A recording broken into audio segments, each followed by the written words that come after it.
KTV Originals।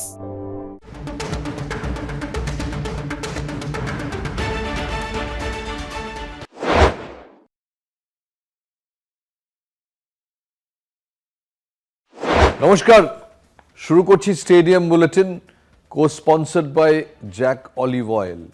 আর আজকে এই Christmas ইভের দিনে এই অনুষ্ঠান করতে বসে বেশ কিছু টুকরো টুকরো খবর আপনাদের বলবো। একটা যে নির্দিষ্ট খবর শুধু বলবো সেটা নয়। এখন ক্রিকেট ওয়ার্ল্ডে সবচেয়ে বেশি হট টপিক কি জানেন? যে ব্রেন্ডন ম্যাকালামকে কবে সরানো হবে। ব্রেন্ডন ম্যাকালাম ইংল্যান্ডের কোচ হয়ে যখন আসেন তখন ব্রিটিশ মিডিয়া তাকে প্রায় মাথায় তুলে দিয়েছিল। তার কারণ হচ্ছে যে তিনি যে মডেলটা উদ্ভাবন করেছিলেন তার নাম বাসবল। এই বাসবল কি বলছে না, চমকপ্রদভাবে খেলতে হবে, যেন অ্যাজ ইফ এরম কোনো এর আগে হয়নি।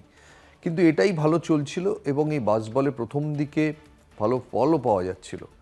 কিন্তু যেই ভারত বা অস্ট্রেলিয়ার মতো টিমরা এলো, এমনি বাসবলের রিয়েল কি সিচুয়েশনটা কি সেটা বেরিয়ে এলো। এবং আজ অবধি 2022 থেকে ব্রেন্ডন ম্যাকালাম ইংল্যান্ড টিমের দায়িত্ব নিয়েছেন। আপাতত 2027 অবধি তার চুক্তি এক্সটেন্ড করা হয়েছে এবং তাকে লিমিটেড ওভার টিমেরও দায়িত্ব দেওয়া হবে। কিন্তু প্রবলেম হচ্ছে যে এখন গোটা পৃথিবীতে যত ইংরেজ ক্রিকেট সমর্থকেরা ছড়িয়ে আছেন বা ইংরেজ এক্সপার্টরা ছড়িয়ে আছেন, সবাই বলছেন যে ব্রেন্ডন ম্যাকালামকে ইমিডিয়েটলি স্যাক করো। তার মধ্যে স্যার জিওফ্রে বয়কট আছেন, তার মধ্যে মাইকেল ভন আছেন, যিনি বলছেন যে এত এম্বারেসিং লাগছে যে অজিরা জাস্ট আমাদের নিয়ে হাসছে। মাত্র 11 দিনে সিরিজ শেষ হয়ে গেছে এবং এমনভাবে হয়ে গেছে যে অস্ট্রেলিয়ার কাগজ অপমানজনকভাবে সেই 1877-এ যা রিপোর্ট বেরিয়েছিল সেটার পুনরাবৃত্তি করে বলেছে যে ইংল্যান্ড ক্রিকেট মৃত। এরকম একটা সিচুয়েশনের মধ্যে ইংল্যান্ড কর্মকর্তারা কি করবেন? ইংল্যান্ড বোর্ড কর্তারা সহজতম উপায় হচ্ছে যে এই বেন স্টোকস ব্রেন্ডন ম্যাকালাম জুটির মধ্যে ব্রেন্ডন ম্যাকালামকে বিদায় দেওয়া। প্রবলেম হচ্ছে যে ব্রেন্ডন ম্যাকালামকে এখন যদি বিদায় দিতে যান, £1 মিলিয়ন তাহলে ক্ষতিপূরণ দিতে হবে। এবার যারা ব্রেন্ডন ম্যাকালাম বিরোধী তারা বলছেন, এবং হয়তো ঠিকই বলছেন, ইয়ান মোথাম বলেছেন যে ইংল্যান্ড টিমের পয়সা ফেরত দেওয়া উচিত। এই যে ফ্যানরা সারা পৃথিবী ঘুরে বার্মিংহামে চলে গেল, বার্মিংহামে গিয়ে ওখানে খেলা দেখলো, এদের প্রত্যেককে টাকা ফেরত দাও। আমাদের এখানে যেরকম কথা উঠেছে মেসি ম্যাচে দর্শকদের টাকা ফেরত দাও, তেমনি ইংল্যান্ড লেজেন্ডরা বলছেন যে সাপোর্টারদের টাকা ফেরত দাও। যে ধরনের ক্রিকেট তোমরা খেলেছো তাতে আশা করতে পারো না যে সাপোর্টাররা পয়সা দিয়ে দেখবে, এটা ওরা ডিজার্ভ করে না। এবং দেখুন কি প্রবলেম, যে ইংল্যান্ড টিমটা যাদের সঙ্গে খেলেছে, Steve Smith third test match খেলেননি, প্যাট কামিন্স প্রথম দুটো টেস্ট ম্যাচ খেলেননি, হ্যাজেলউড তো পুরো সিরিজেরই বাইরে, সেই টিমকেও ইংল্যান্ড হারাতে পারছে না। এবং 11 দিনে সিরিজের নিষ্পত্তি হয়ে গেছে 0-3। আমার বারবার মনে হচ্ছে জো রুটের কথা, এত হাইপ তোলা হয়, বড় হয়, নিশ্চয়ই বড় ব্যাটসম্যান, কিন্তু তুমি যদি অস্ট্রেলিয়ার মাঠে গিয়ে অস্ট্রেলিয়াকেই বিপর্যস্ত না করতে পারো তাহলে তুমি দারুণ ব্যাটসম্যান, কিন্তু তুমি বোধহয় গ্রেট ব্যাটসম্যান না। তাহলে তুমি গ্রেটদের যে হল অফ ফেম আছে তাতে বোধহয় তুমি বসবে না। আপনি বড় বড় ব্যাটসম্যান আপনারা দেখুন, বিরাট কোহলি, সচিন টেন্ডুলকার, সুনীল গাভাস্কর সবাই অস্ট্রেলিয়া গিয়ে রান করেছেন, ভিভিয়ান রিচার্ডস। অস্ট্রেলিয়াতে যদি তুমি রান না করো তাহলে তুমি বড় ব্যাটসম্যান হিসেবে কি করে খ্যাতি পাবে? তুমি এবার প্রথম হয়তো সেঞ্চুরি করলে, কিন্তু টিমকে টেনে নিয়ে গেলে কোথায়? বারবার করে যে এই যে ফেলিয়ারগুলো হচ্ছিল কেন হলো? এবং দৃশ্য তো দেখাই গেল যে মিচেল স্টার্কের সামনে ইংল্যান্ডের কোনো জবাবই খোলা নেই। মিচেল স্টার্ক এই সিরিজে 100 ওভারের কাছাকাছি বল করেছেন। এবার ধরে নেওয়া যায় যে এই সময় তার মতো একটা বোলারকে বিশ্রাম দেওয়া হবে? কোথায় কি? এই যে বক্সিং ডে টেস্ট ম্যাচ শুরু হচ্ছে 26শে ডিসেম্বর থেকে, আজকে 24শে ডিসেম্বর, তাও অস্ট্রেলিয়াতে একটু হুল্লোড় হয়। 25শে ডিসেম্বর এমন অবস্থা হয় যে নেট করতে হলে ওই যারা একটু বল টল কুড়িয়ে দেয় কিংবা যারা নেটের ব্যবস্থাপনায় থাকে সেই লোক খুঁজে পাওয়া যায় না। পরের দিন বক্সিং ডে টেস্ট ম্যাচ 26শে ডিসেম্বর মেলবোর্নে, সেখানে আবার কিন্তু মিচেল স্টার্কের উপরই ভরসা রাখছে অস্ট্রেলিয়া। আবার বলছি 100 ওভারের কাছাকাছি গোটা সিরিজে বল করেছেন, একা বিধ্বস্ত করে দিয়েছেন ব্রেন্ডন ম্যাকালামের ইংল্যান্ডকে। আর ব্রেন্ডন ম্যাকালামকে যখন জিজ্ঞেস করা হয়েছে যে আপনাকে নিয়ে কি করা উচিত, আপনাকে কি ছেড়ে দেওয়া উচিত নয়, বলেছেন এর উত্তরটা তো আমার কাছে নেই। অ্যাকচুয়ালি এই উত্তরটা আছে মিচেল স্টার্কের কাছে, কারণ তিনি কিন্তু পুরো বিপর্যস্ত করে দিয়েছেন ইংল্যান্ডকে। এবং রিসেন্টলি অস্ট্রেলিয়ান ফিজিও বলেছেন যে মিচেল স্টার্ক একটা ফ্রিক একজন মানুষ, তার বডিটাও ওরকম, 40 বছর বয়স অবধি মিচেল স্টার্ক ঠিক একইভাবে খেলে যেতে পারবেন। এটা যদি হয় তাহলে ক্রিকেট ইতিহাসে প্রথম হবে যে একজন এই পর্যায়ের পেস বোলার 40 বছর অবধি সমানে টেনে যেতে পারবেন কি না সময় বলবে। আপাতত যাচ্ছে একটা ছোট্ট বিরতিতে, কোথাও যাবেন না প্লিজ। একটা বিতর্ক শুরু হয়েছে যে শুভমান গিলকে নাকি আগে থেকে জানানো হয়নি। আমার মনে হয় জানানো হবে। শুভমান গিল নিজেও জানেন যে তিনি যথেষ্ট সুস্থ নন এবং হয়তো বিজয় হাজারে খেলবেন, কিন্তু শুভমান গিল যে পরিমাণ ক্রিকেট সামনে রয়েছে তাতে শুভমান গিলকে যদি আবার টি-20 ওয়ার্ল্ড কাপে যথেষ্ট সুস্থ না থেকে নেওয়া হতো সেটা অত্যন্ত অবিচার হতো। এবং এই যে ইন্ডিয়ান টিমটা তৈরি হয়েছে, ইন্ডিয়ান টিমটা কিন্তু এইভাবেই এখন ক্রিকেটটা খেলতে চায়। আপনাদের মনে থাকবে 2023-এ রোহিত শর্মা কীভাবে ম্যাচগুলো শুরু করতেন, অত্যন্ত আক্রমণাত্মকভাবে নিজের উইকেটটা স্যাক্রিফাইস করতেন, যেরকম করেছিলেন ফাইনালে, এবং খেলাটা তৈরি করে দিতেন পাওয়ার প্লের মধ্যে। ঠিক সেইভাবে পাওয়ার প্লের মধ্যে অভিষেক শর্মাকে সেই রোলটা দেওয়া হয়েছে, কিন্তু যেদিন অভিষেক শর্মার চলবে না সেদিন তার সঙ্গে আরেকজন ডিস্ট্রাকটিভ ব্যাটসম্যান তো রাখতে হবে। সেই ব্যাটসম্যানের নাম সঞ্জু স্যামসন কিংবা ঈশান কিশন। ভারত যে ভঙ্গিতে এখন টি-20 অ্যাপ্রোচটা যেরকম, তাতে আনফর্চুনেটলি শুভমান গিলের স্টাইলটা কিন্তু খুব একটা সেই স্টাইলের সঙ্গে যায় না। যদি না Abhishek Sharma completely out of form হয়ে যান কিংবা সঞ্জু স্যামসন ফেল করেন। তবে আমি আগেও বলেছি স্টেডিয়াম বুলেটিনে যে এই সিদ্ধান্তটা অত্যন্ত সাহসী এবং অজিত আগারকার এবং গৌতম গম্ভীর দুজনেরই প্রশংসা পাওয়া উচিত যে তারা সাহস করে ভারতীয় ক্রিকেটের পোস্টার বয়কে বাদ দিয়েছেন। কিন্তু তার আগে তারা যেটা ভুল করেছিলেন, পোস্টার বয়কে টিমে টেনে এনে, তখন শুভমান গিল আসার কোনো যৌক্তিকতাই ছিল না, কিন্তু তাকে নিয়ে এসেছিলেন ওই যে আমাদের খেলাটাকে বিক্রি করতে হয়। তারপরে এনে তারা দেখলেন যে তিনি রান পাচ্ছেন না, পাশাপাশি সূর্যকুমার যাদব রান পাচ্ছেন না, এবার বসাবেন কাকে? সূর্যকুমার যাদব জিতে এসেছেন এর আগে এশিয়া কাপ। সূর্যকুমার যাদবকে আপনি বাদ দেবেন কি করে? সে উইনিং ক্যাপ্টেন, পাকিস্তানকে হারিয়েছে, পাকিস্তান ম্যাচে অন্তত একটা ম্যাচে রান করেছে, বাদ দেওয়া ডিফিকাল্ট। তাহলে তিনজনের দুজন যদি আউট অফ ফর্ম হয় কী করা হবে? তাই বাদ দেওয়া হয়েছে শুভমান গিলকে। আবার বলছি, ঠিকই করা হয়েছে। গৌতম গম্ভীরের টি-20 ম্যাচে দল পরিচালনা নিয়ে কিন্তু কোনো সমস্যা নেই। আমরা এই অনুষ্ঠানে বারবার হয়তো সমালোচনা করেছি, আমি, জয়জ্যোতি কিংবা অর্পণ, কিন্তু মনে রাখবেন যে গৌতম গম্ভীর টি-20-তে আমরা কিন্তু বলিনি টি-20 ক্রিকেটে উনি দক্ষ পরিচালক নন, বরঞ্চ টি-20 ক্যাপ্টেন হিসেবে আমার তো মনে হয় যদি ভারতের সর্বকালের শ্রেষ্ঠ 3 জন ক্যাপ্টেন থাকেন, আমি ওকে 2 নম্বরে রাখবো। রোহিত শর্মা, তিনি এবং মহেন্দ্র সিং ধোনি, এই 3 জন টি-20-তে আমার মনে হয় বেস্ট ক্যাপ্টেন। কোনো দিন গম্ভীর এদের মধ্যে সবচেয়ে ভালো, কারণ ওর সেন্সটা খুব ভালো, ঠিকঠাক ঝুঁকি নেন এবং অত্যন্ত অ্যাগ্রেসিভ এবং সেলফলেস। টেস্ট ক্রিকেটে গম্ভীর একই কথা বলতে পারি না, এমনকি ওয়ানডেতেও বলতে পারি না। ক্রিসমাস ইভের দিনটা আমার মনে হয় ভারতীয় ক্রিকেটে আরো রঙিন করে দিলেন বিরাট কোহলি আর রোহিত শর্মা। আমি সকালবেলায় প্রোগ্রাম রেকর্ডিং করতে এসে বিরাট কোহলির কথা বলছিলাম। বিরাট কোহলি 101 বলে 131, আর রোহিত শর্মা জয়পুরে 94 বলে 155 ফিরে এলেন ঘরোয়া ক্রিকেটে, এবং ওয়াটে ফিরে আসা, ওয়াটে কামব্যাক। রোকো ম্যাজিক বোধহয় চলতেই থাকবে। আজকে বিরাট কোহলি এবং রোহিত শর্মার পারফরমেন্সই হেডলাইন হবে কালকে সর্বত্র কাগজে বা লোকের মুখে ফিরবে। কিন্তু এর মধ্যে হয়তো একটু চাপা পড়ে যাবে, সেটা হচ্ছে আজকে বেঙ্গলের পারফরমেন্স। বেঙ্গল আজকে শক্তিশালী বিদর্ভকে বিজয় হাজারে ট্রফিতে 7 বল বাকি থাকতে রেকর্ড রান চেজে হারিয়েছে।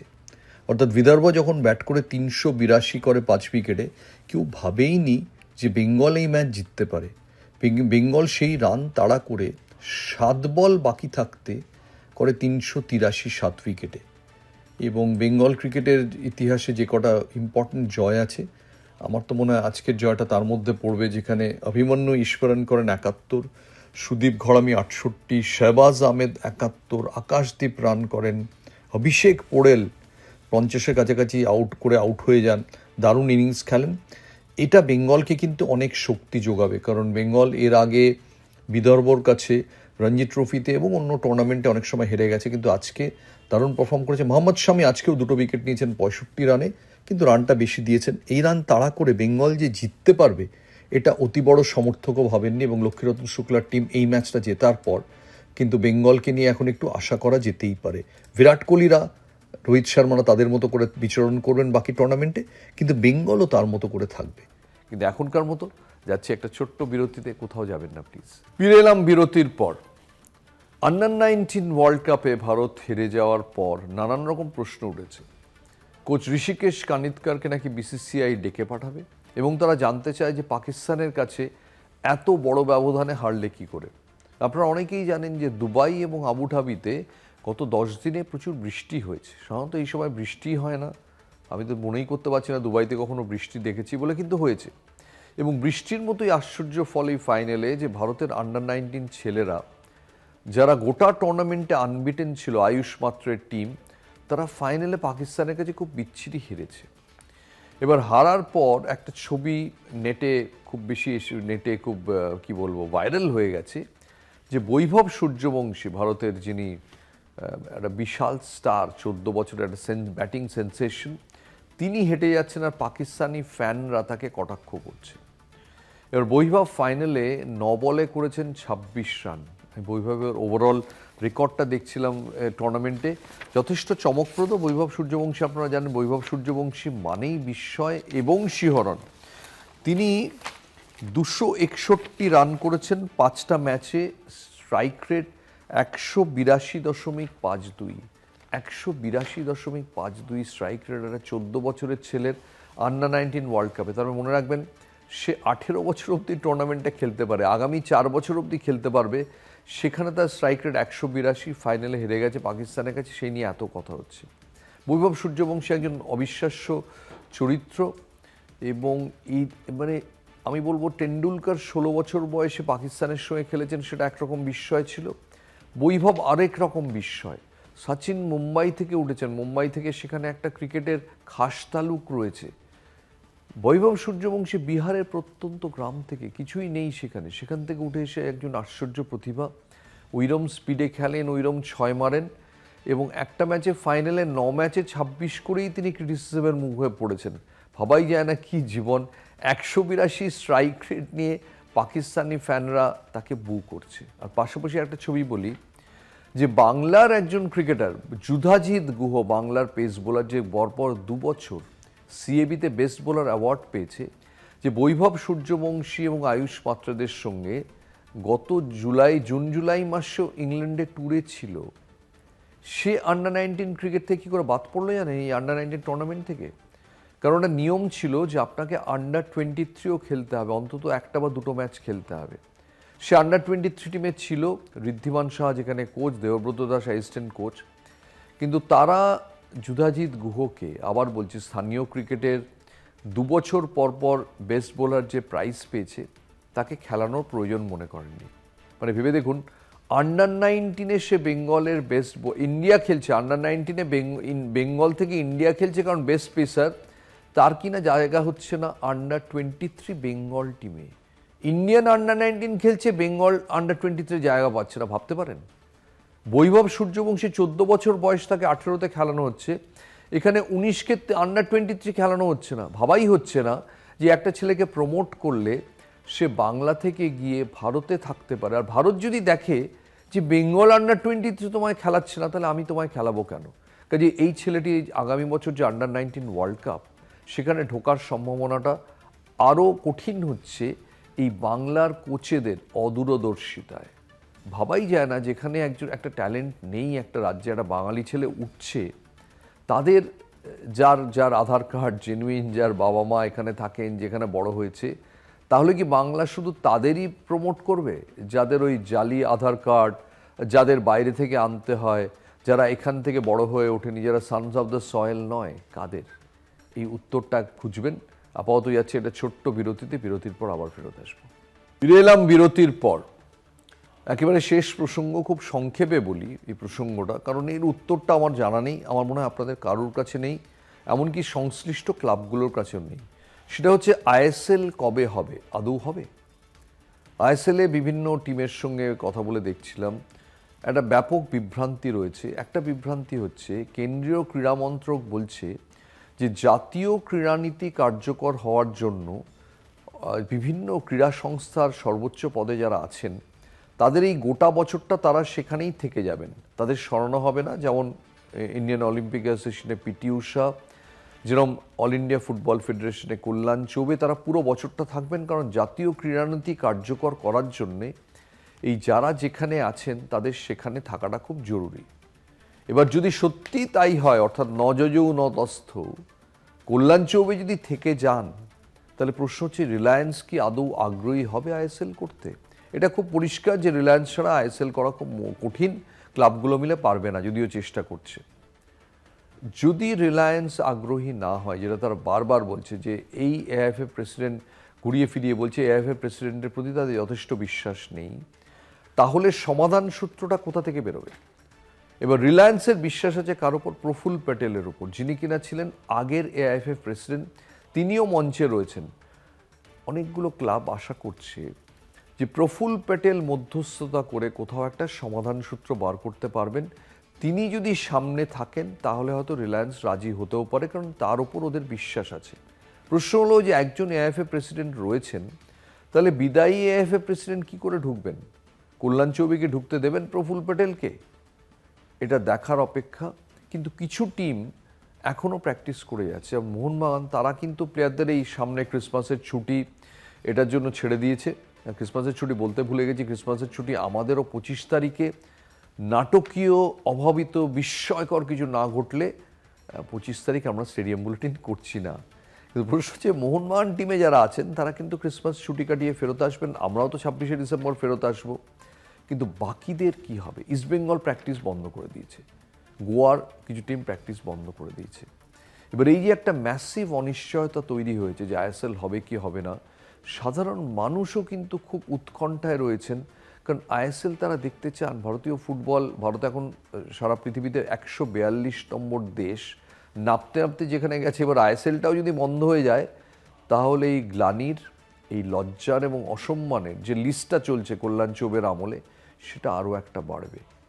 2025 কি ভারতীয় ফুটবলকে আরও লজ্জায় দিয়ে, আরও অসম্মানের মধ্যে, আরও গ্লানির মধ্যে শেষ করাবে, নাকি একটা সমাধান হবে? প্রবলেম হচ্ছে যে 2025 হয়তো কিছুই বোঝা যাবে না, কারণ কোর্ট খুলবে এই ছুটির পর সম্ভবত 6ই জানুয়ারি।